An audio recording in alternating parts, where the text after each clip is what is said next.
Hello and welcome to the Bears Huddle podcast with me, your host Owen Jones, channel that brings you all your latest Bears news from the wrong side of the pond. Yes, I am on the other side of the pond, guys, here in England, bringing you some UK takes on your Chicago Bears. Right, look, we talked earlier about running backs and the possible options at running back for the Bears. Obviously, Ashton Genty the standout, but like I said, there was a very deep class on the running back area. But another area where there is an exceptionally deep class is the edge rusher class. Now, it's felt that the Bears will move for an edge rusher in this draft, and there are lots of good options. Even talk that the Bears may look to take an edge rusher at pick 8 with the wealth of talent available. This is certainly something that has been considered, someone to play opposite to Montez Sweat to hopefully help him get back to a double-digit sack season, and someone to bring double-digit sacks themselves. Like I said, there are a lot of very good options. A number of options, even down as far as the likes, obviously, of Nick Scorton, for example, who I think will be a late first-round pick. Now, look, we all know, everyone knows who the top option at edge rusher is. That is Abdul Carter. He is the standout talent in this draft class. A guy who, I think will be a generational talent, will be someone who, is a game changer, an absolute game wrecker. But there is absolutely no way that he will fall to the Bears at pick 10. That is just not going to happen. He will be taken within the first 2 to 3 picks without a shadow of a doubt. And we could even face a concept of the Cleveland Browns having Myles Garrett one side, Abdul Carter the other, which will be a very scary concept for the quarterbacks in the AFC North. But if you look down the list, obviously, of edge rushers that there are coming into this draft, there is an awful lot of talent there. James Pierce, who is exceptionally fast. The 40 time that he ran 4.47 at the combine was absolutely fantastic. Shamar Stewart, who is slated to visit the Bears this week. Mikael Williams out of Georgia. Nick Scorton, like I said, Jack Sawyer. Jack Sawyer's a little bit slower, but still a very good edge rusher out of the Ohio State. Mike Green, a guy who is very, very good as well. But again, there are some character issues around Mike Green. Princely Amalian, another one who has a few character issues surrounding him. Landon Jackson, J2 Tuamalo, very good player. Josiah Stewart, Donovan Ezaraku.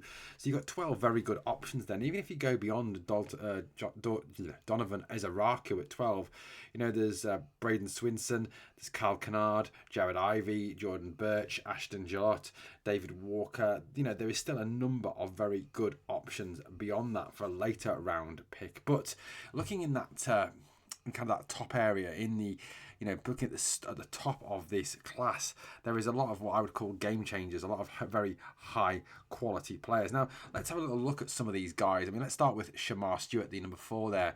A quality player out of Texas A&M. He's a junior. He's 6'5", 267 pounds. Big guy. Very versatile defensive lineman. Can play inside, can play on the edge as well. Good player, rated 88 out of 100 by NFL Draft Buzz, 78% defense rating, tackling not so great at 51%, pass rush 73%, run defense is 90%. Very much a very good run defender, rather than good. He is a good pass rusher, don't get me wrong, but that's not the strength of his game. His run defense is definitely the strength of his game. Position rank, he's ranked 4th in this group. I think that 4 at 10 may be a bit of an overstretch for him. I think he's more a later round pick, but it's interesting to see the Bears are still meeting with him. 37 games only in college, 1,255 snaps that he took. You would kind of, if you're going to liken him to anybody, you'd liken him to the likes of Jermaine Johnson II, Miles Murphy, and Trayvon Walker, who came out of Georgia. Obviously, and as we know, Georgia, well renowned for producing outstanding defenders. Oh, if only Ryan Poles had taken Jalen Carter. In terms of his numbers and him as a player, he's got freakish athletic testing at the combine, 4.59 40, 267 pounds with a 1.58 10-yard split, a 40-inch vertical and a 10-11 broad jump. Possesses rare bend and flexibility for a 267-pound guy. Ability to drop his shoulder and flatten the quarterback at angles that seem to defy physics. Got good lateral agility. He is a versatile defensive weapon who can wreak havoc, and it may be felt that maybe Dennis Allen is looking for someone like that who can come in and play in a number of positions along that defensive line. Sets a very violent edge as well, has a relentless motor, does not stop, good pursuit speed as well. Possesses quick reps as well, showing good football intelligence. In terms of his production coming out of college, looking at his numbers, he had 1.5 sacks, which is not that impressive at all. 1 fumble forced, 31 tackles, 14 other tackles as well. And that's one of his weaknesses, really. In terms of him as a player, some of the weaknesses that he has. Stuart's one of his big weaknesses is his production does not match with his elite athletic profile. If you look at him, if you just look at him in isolation, you look at his 40 time, his size, his ability, his jump, etc., etc. His ability to test well is there for all to see, but the production doesn't necessarily come on the field, and that is one of the big concerns about him. I think that is one of the big concerns pushing him down draft boards. He relies far too heavily on his athletic gifts rather than obviously technique and refinement of that technique. But that is something that is evidently coachable, certainly. But he doesn't really have a counter once his initial move fades. He is a player who I think struggles to convert what he's got into sacks. And look, if you're going for someone who's going to be a top edge rusher, taking at them at 10, for example, you're going to want someone who is a game changer. And you've got to kind of feel that maybe, just maybe, Shamar Stewart is not that game changer. He's not the person who's going to come into your organisation and make a massive difference in the same way that, an Abdul Carter would do, or Mikael Williams would do, or, going to a different position like Jalen Walker, for example. So, that's him. Like I said, he is slated for a visit. I personally wouldn't take him in the first round. I just think that he's got too many weaknesses. I think he's more a second round guy for me.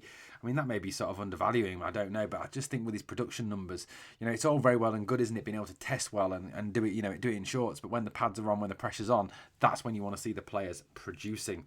Right, let's have a look at James Pearce. I mean, I've got to say, I'm a big fan of James Pearce. I do like him. There are 1 or 2 character concerns over James Pearce. Of course there are.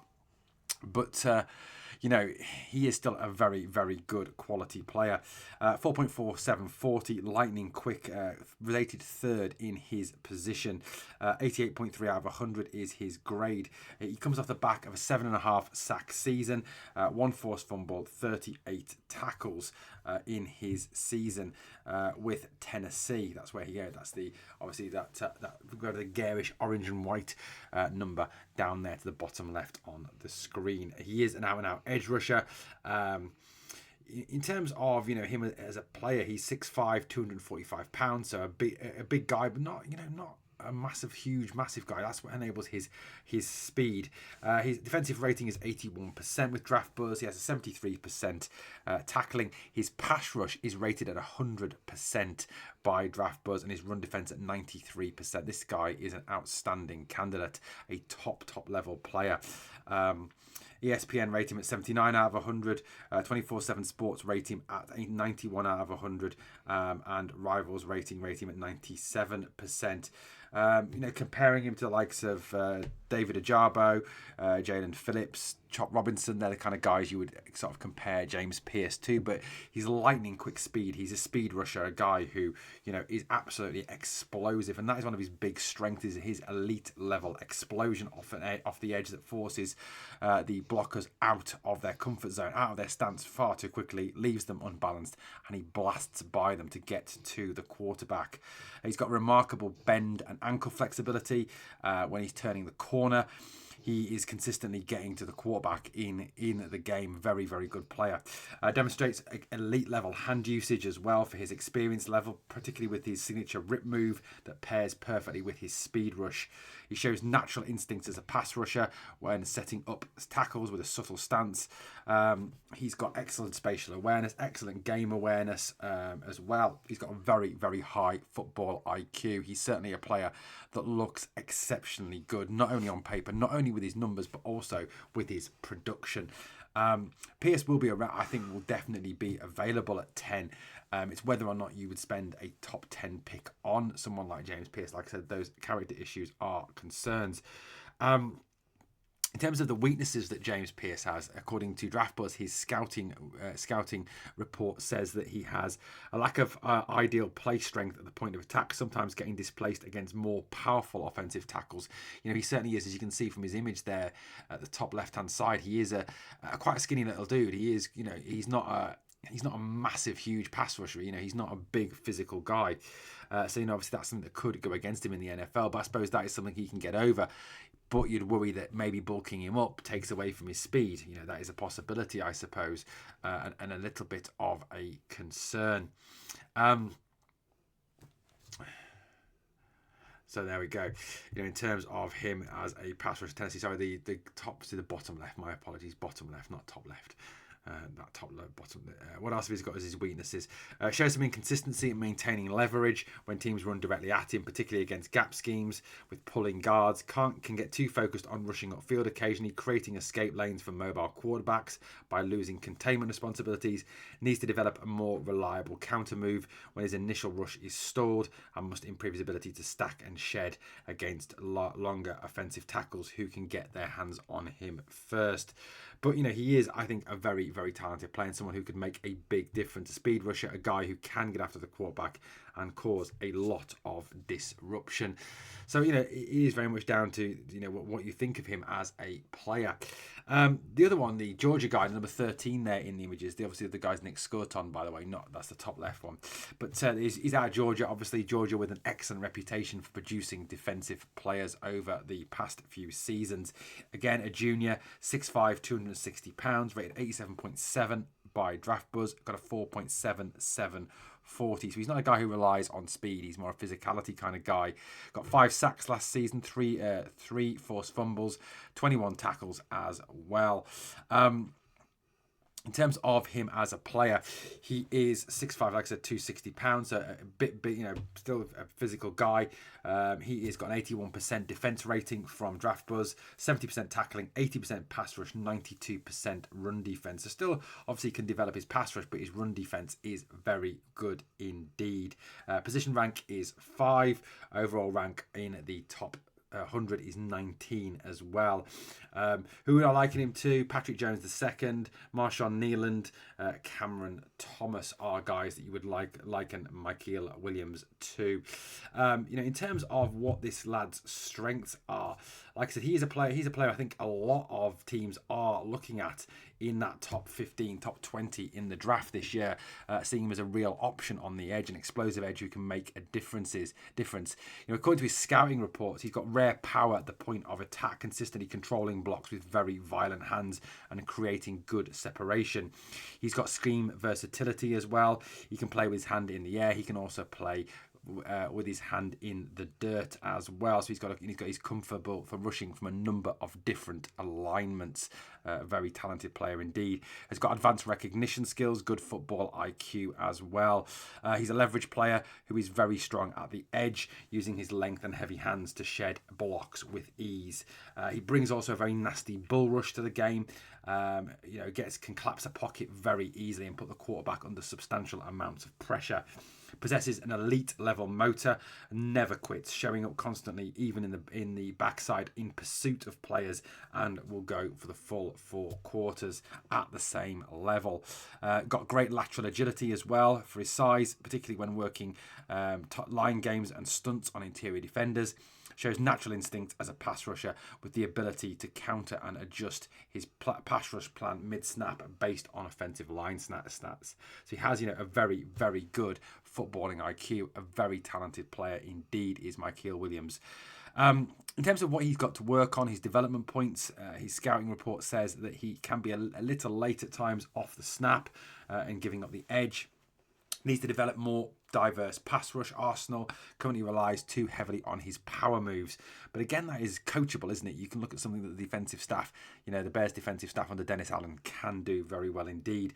Will occasionally play too high in his stance as well, something he needs to be developed on, and has got some slight inconsistency in his hand placements. So, the things to work on there, but certainly not major things. Williams I think he is a very, very good prospect out of Georgia. And I think, he's another one. You take him at 10, you are certainly not underselling that 10th pick. He's a very, very good player, a very high quality level player.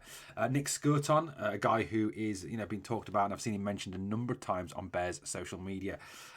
He's a 6'3" guy, so a little bit smaller than the other guys. 257 again, not a huge guy, lighter than Williams. Again, he's quite a skinny guy there. Texas A&M edge rusher, 87.3 out of 100, 4.740.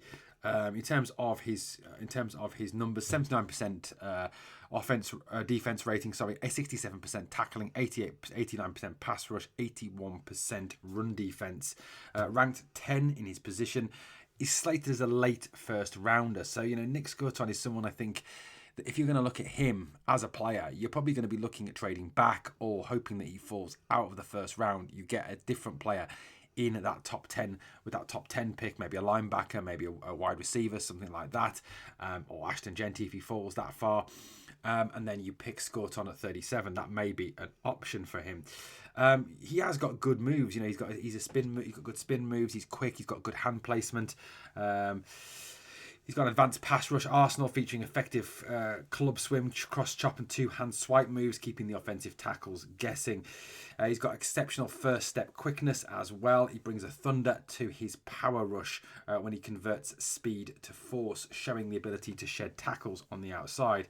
He's got special teams experience as well, which obviously will be stand him in good stead. Natural play strength at the point of attack makes him a nightmare for tight ends trying to seal the edge against the run game. In terms of his areas for development, his weaknesses, his scouting report states that he has tightness limits his ability to flatten around the corner, ends up getting pushed up the arc way too often, struggles to maintain leverage against double teams, can get washed out when teams run directly at him with multiple blockers. Pass rush can stall when initial move is stopped, needs to develop a better range of moves.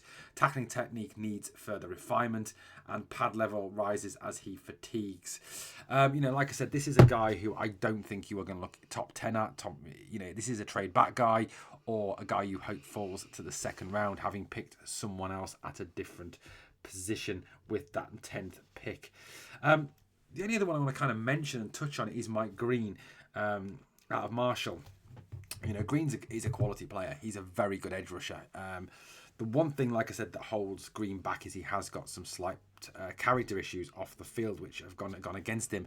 4.5740, went to the Senior Bowl, 251 pounds, 6'3", 88.5 inch hands, 32 inch arms, 77 and 6/8 inch span as well. Ran a 6.854 cone, 4.25 shuttle, and bench pressed 28. 76% off defense rating, tackling wise 69%. Now he has got elite level pass rush and run defense at 91% for both. He's rated inside the top 10 in the edge rushers, comparable to David Ajabo, Kwity Paye, and Jalen Phillips. Like I said, he is a very, very talented player. There are, like I said, these character issues that do go slightly against him and that would worry the team picking him. I think, that's something that maybe the Bears will look at. He's got an excellent range of pass moves, quick, can get through blocks, got a good chop move. Very fluid, has a spin move as well. He's got elite level change of direction, reads the game well, good high football IQ as well. The one thing that kind of goes against him as well is he lacks bolt strength and length for setting the edge against NFL tackles in the run game. Obviously he's done in college. Can he translate that at his size to the NFL? That is a big concern. Limited experience dropping into coverage with only 21 snaps over 2 seasons at Marshall as well. Again, this is a late first round guy, or a guy you hope drops out of the first round and you go for if you've drafted someone else at that pick 10. But look, this is a deep, deep class. And I think, wherever the Bears decide to go in terms of their edge rusher, someone opposite Montez Sweat, I think this is a good class to go and get someone. I think it is that they go for someone like a Mykiel Williams, or a James Pierce at 10. That would be great. Or whether they wait, for a guy to drop like a Nick Skirton or a Mike Green into the second round. Again, I think that would bring something to the Bears defense. Personally, not a big fan of Shamar Sanders, not to be confused, obviously, with Shamar Stewart, the quarterback. Look, I think this is a great class. This is a place we can really get someone to make a big difference on the defense. Guys, let me know your thoughts in the comments. Thank you for watching the Bears Huddle podcast. As always, on the way out, please like, comment, share, and subscribe. Thanks for watching, guys. We'll be back speaking very soon here on the Bears Huddle podcast. Let's bear down, guys.